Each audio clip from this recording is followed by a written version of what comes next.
What separates the good in-home care from the bad? Well, for one, it's the servicing the client's needs, and you are giving them your time, whether it's an hour, 2 hours, 3 hours, 4 hours, dedicated to them and their needs at the time. So no phones, no doing other things. You are there to be with the client and give them what they need at the time. Going above and beyond. One of the things that I think benefited me as an event planner is that I have a lot of attention to detail. I had to foresee things before they happened. Right.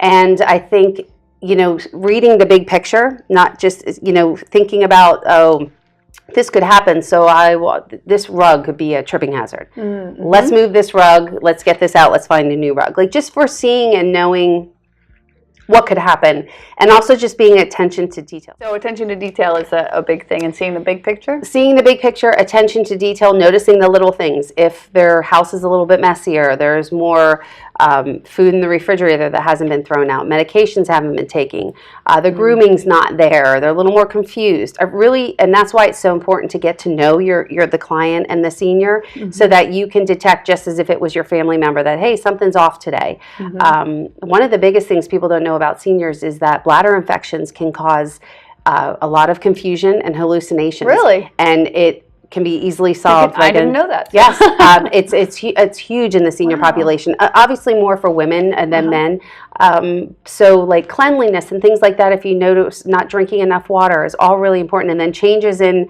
mental ability. It could be something like a bladder infection, to go to the doctor and get taken care of. Do you help them also with assist making calls? And I find it's hard to keep the organizational stuff of the healthcare and the.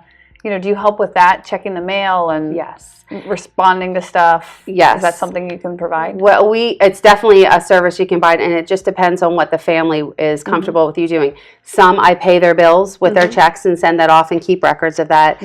Make sure that there's no past due. A lot of times mail just sits in a corner, and you want to make sure they're not having any past due invoices. Sending birthday cards, finding the right card, and then if they can't sign it, which they're independent, they can sign it, but getting birthday cards out and keeping track so that they don't feel like they're forgetting important dates and milestones. Well, and that they're being forgotten.